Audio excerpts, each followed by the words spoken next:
Hello everyone, it's me, Xeno, and today we'll be talking about a new game that released 5 days ago. Vampires Bloodlord Rising, previously known as Vampire Dynasty, but it apparently grew so much during the development they had to change the name. I already made a video about this game like a year ago when it was still in development, and I was keeping a close eye for this vampire game. And it's released this year 5 days ago, and I played it, and now you will listen to me talk about it and sharing with you my experiences of this 10 hours of gameplay. But what is this game? What is this game about? And to talk about this, we need to know the story of the game. Obviously, only the beginning of the story. I won't spoil the whole plot. The plot is not finished yet because this game is in the early access stage. You can go buy it on Steam. I think it's on still on sale. But yeah, the plot is not done. It will be added in the future. But yeah, what is the plot right now? At least the beginning stage of the plot.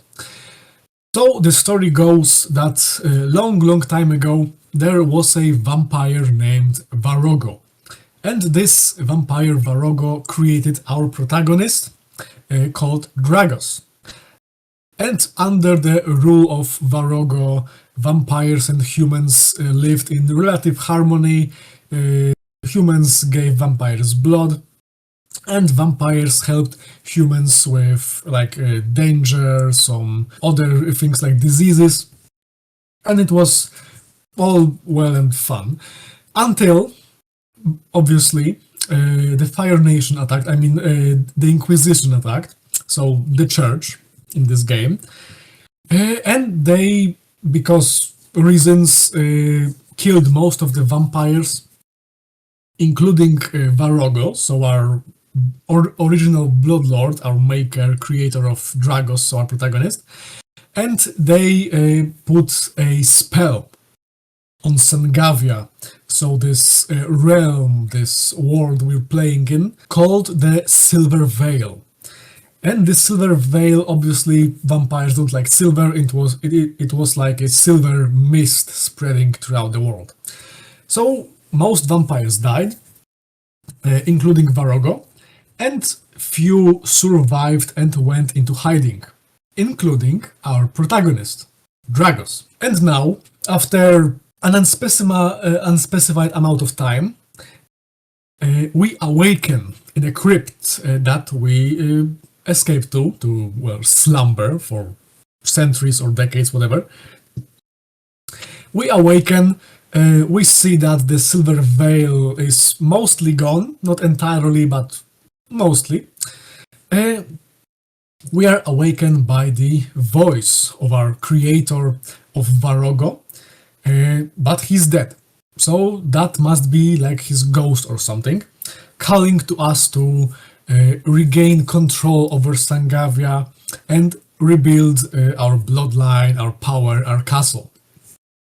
So we venture into this world to get rid of the Inquisition, get rid of the remaining Silver Veil, find new allies, find old allies, awaken some vampires, and then decide what to do with our new dominion. So that's basically the basic premise of the game. Obviously the story goes as we play, but yeah, that's basically how the game starts. So let's talk about elements of this game, of this story. So the Sangavia itself, the world we are playing in, it's heavily inspired by Slavic culture. The creators of the game, the Mehuman game studio, are from Poland. So yeah, you can expect a lot of atmosphere, imagery, and things you could see in other games like Witcher 3, for example. Uh, Obviously, Sangavia is a fictional place, not really a region in Poland or any Slavic country, I think. But well, Sangavia, that sounds cool, you know, Sangavia, Sangre, meaning blood, and we are vampire, and yeah, that's it. But yeah, the atmosphere feels very Slavic, very well, very home to me because well, I'm from Poland, so yeah.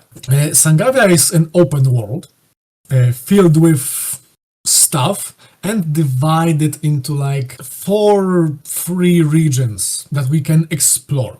There is no loading screens between each region, each place, so the whole world is like one piece we can explore. And there are levels to this world. There are tunnels, there are mine shafts, so a lot of stuff to explore.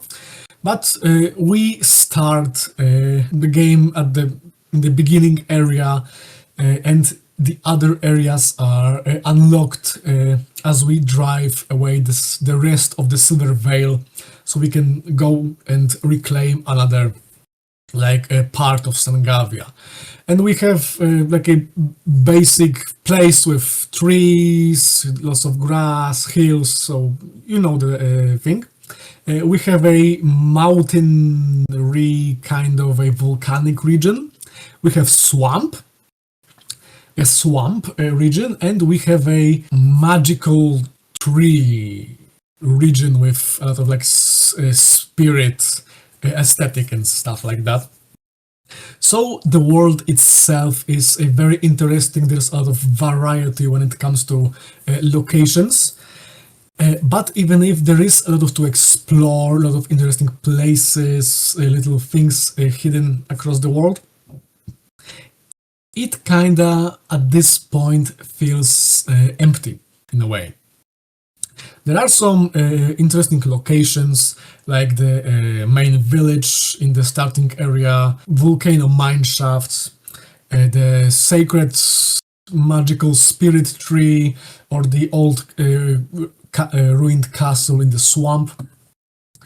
But the world is at this point, while very pretty, very interesting to explore, like I said, it feels like empty. There isn't really much to do except like exploring and gathering stuff. And the world is well filled with existing creatures, and there isn't really a lot of these creatures too.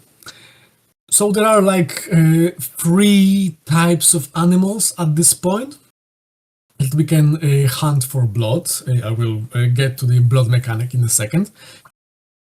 And there is 1 type of enemy with like 3 or 4 subtypes. So our main enemy in this game is the Inquisition. That's spread across Sangavia, and they're doing basically what they want. And when it comes to them, they aren't really that interesting. They're cool to fight. There is some variety to them, like they use different tactics, different weapons. Some have shields, some have heavy armor. But there is, like I said, just 4 subtypes of Inquisitors.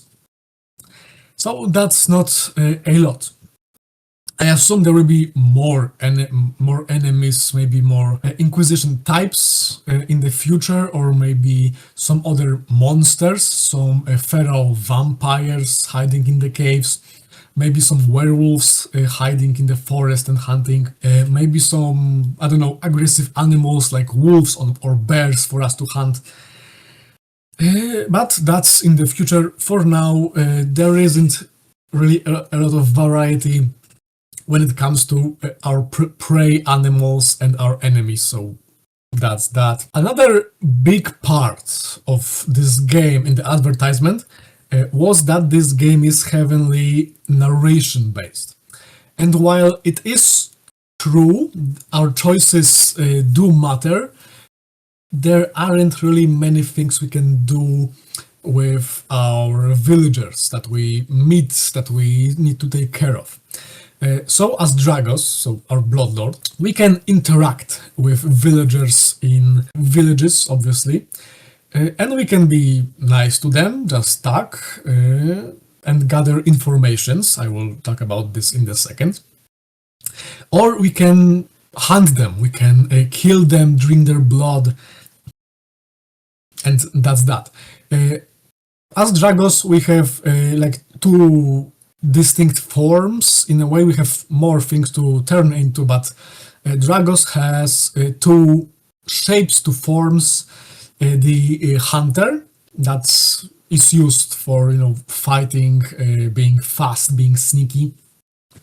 But this form is scary. When humans see us in this form, they run away. Villagers run away, and this decreases our reputation in the area.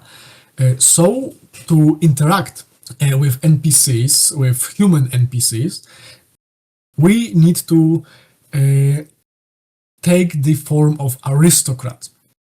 The aristocrat shape, we dress in a beautiful robes. We are a master of the castle, Lord Dragos, they call us.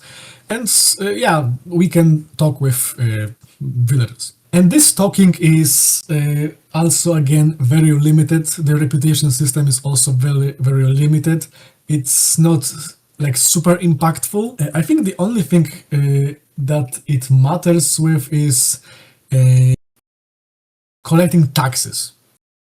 Because as the master of the land, we can collect taxes from certain NPCs in certain areas to, buy stuff with. And if we have a low reputation, I think they will just pay us less.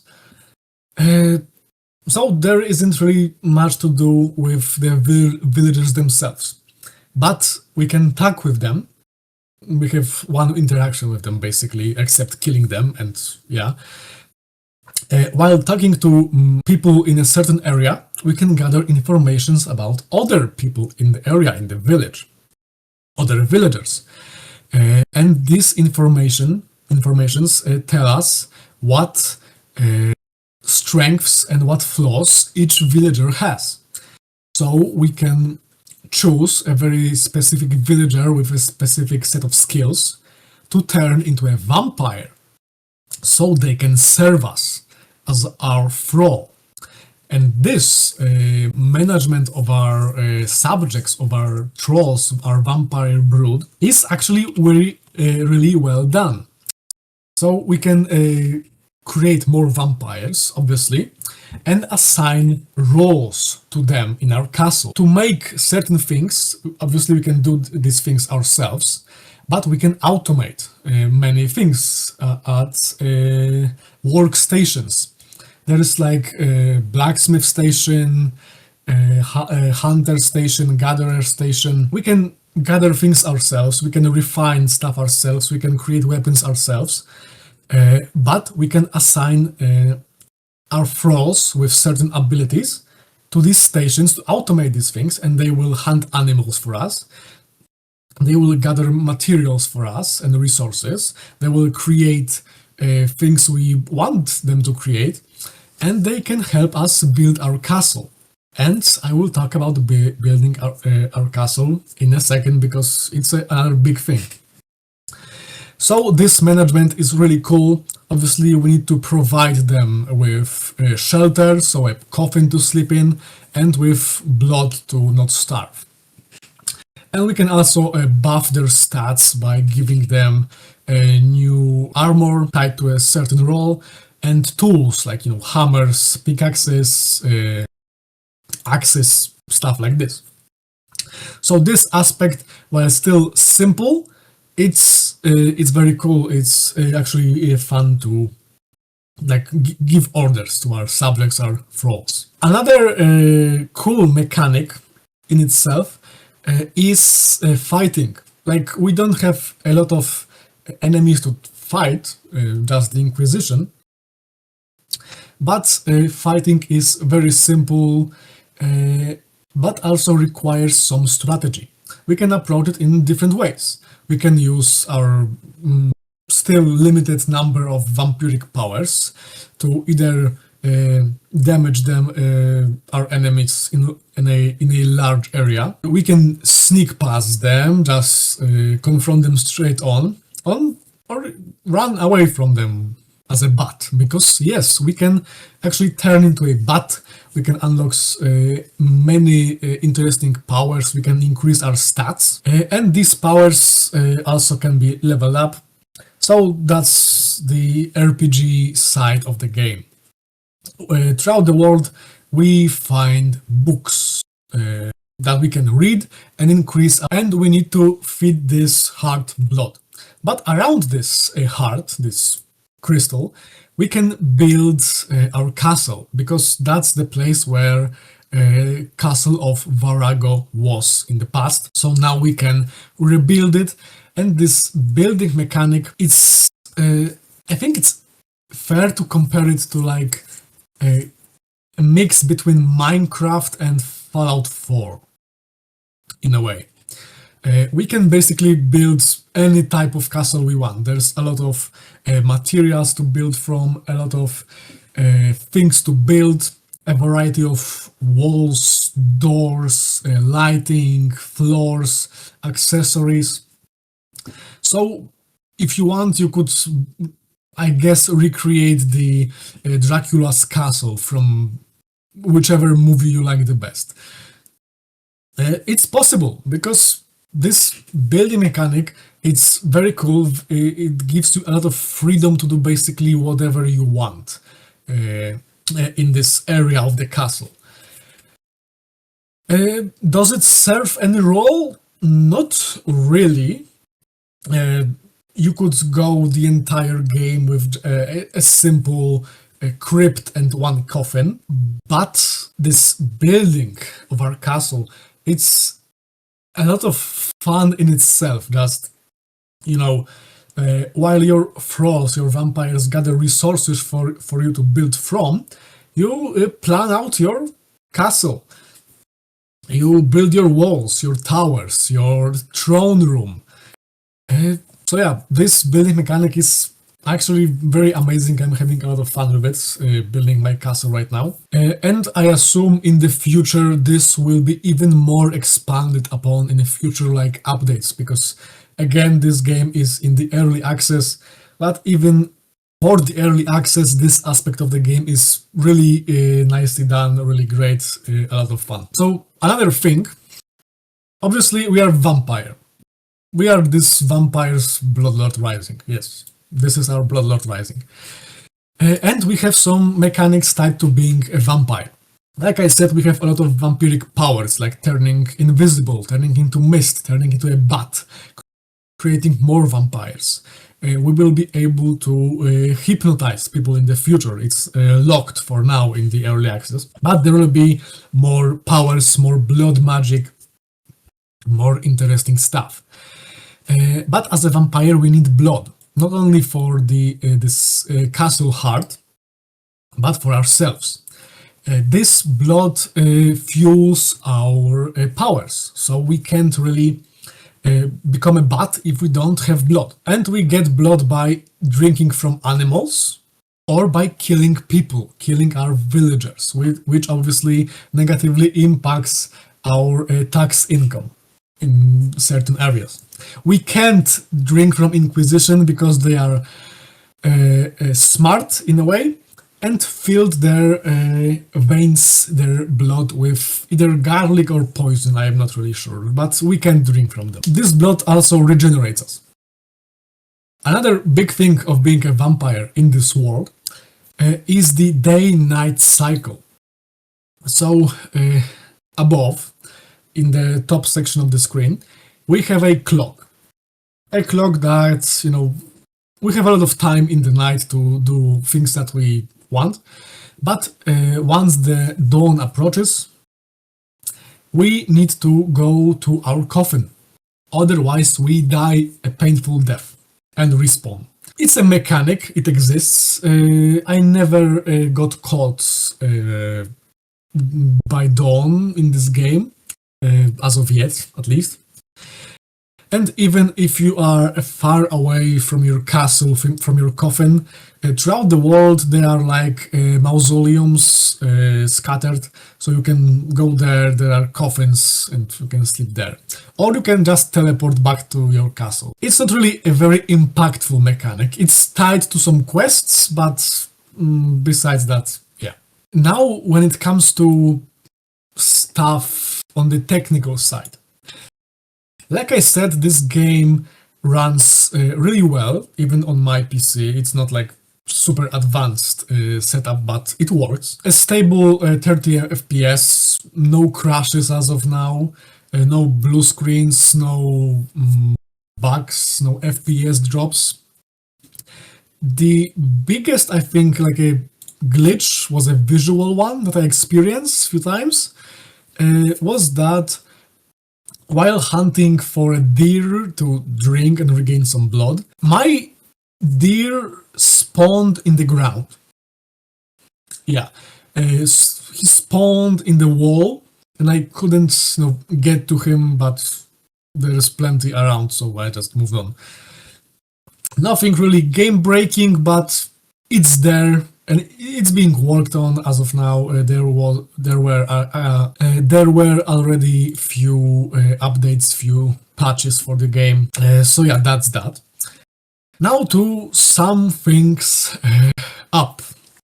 What are this game's good sides and bad sides? Let's start with good sides. A very interesting world to explore.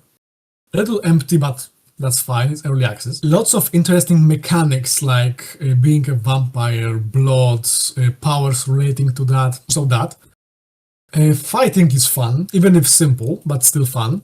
Exploration is very fun. Atmosphere and the music are great. Like I said, I just feel at home in Sengavia. Building your castle is great fun. Managing your thralls, your vampiric brood is also fine. NPCs are interesting, the ones that we can interact with more than just, talk. Rebecca is another big plus for the game, because, just look. Do I need to say more? Rebecca is basically what sold this game for me, amongst other things. So that's that. Interesting mechanics, interesting story, interesting characters. Now for these, flaws of this game.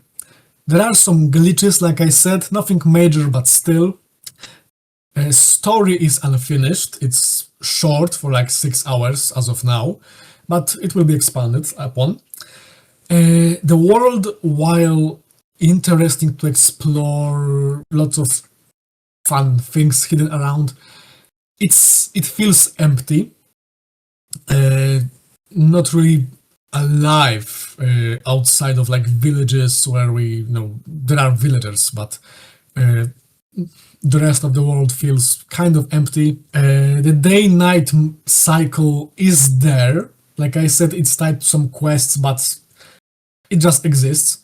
Not enough prey animals, not enough enemies, only few types of inquisition. Like I said, it would be amazing to see like some maybe other vampires, enemy vampires, werewolves, other mythical creatures, maybe some aggressive animals, like I said, wolves, wild cats, maybe some wizards, bears, stuff like that to just give this world this breath of life, even if we are, a vampire. So that's that. And I think that's everything, basically, what I wanted to say about this game. An interesting project, similar to V-Rising, but original enough to not be a clone. It has a lot of potential. There are some flaws, areas to be polished, to be expanded upon. But I say give it a chance and give it some time. I think it will shine in the moonlight of this dark realm with time. And as of now, there is still plenty of things to do, like building your castle or just role-playing as a vampire. One more thing, there is multiplayer in this game, so another replayability thing. You can play with your friends, obviously, but you can't really make your own characters. You can't create your own vampire. The host of the world needs to play as Dragos, so you're basically just joining Dragos on his quests as another vampire, another NPC. You just control them. It's fun, I guess, because I haven't played multiplayer yet, because while I do have friends, I do, they don't have this game. So yeah, I have no idea how the multiplayer works and how stable it is as of now. I just know it's there. But still, I suggest you give this game a shot. I gave it and it bought me, and I bought it. It's really fun, and the developers are listening to the feedback of the community on Discord, on social media. So I can't wait to see how this game will look like in a year, let's say. As of now, I will be still playing it beyond this 10 hours of mine right now. I will continue building my castle. I assume I will share the finished product of my vampiric labor on Twitter or X, whatever. So yeah, that's it. Let me know what do you think about this game if you played it, and if you haven't, I fully recommend it. So yeah, thank you for watching this little review of early access of Vampires Bloodlord Rising, and see ya in Sangavia, I guess. Bye bye.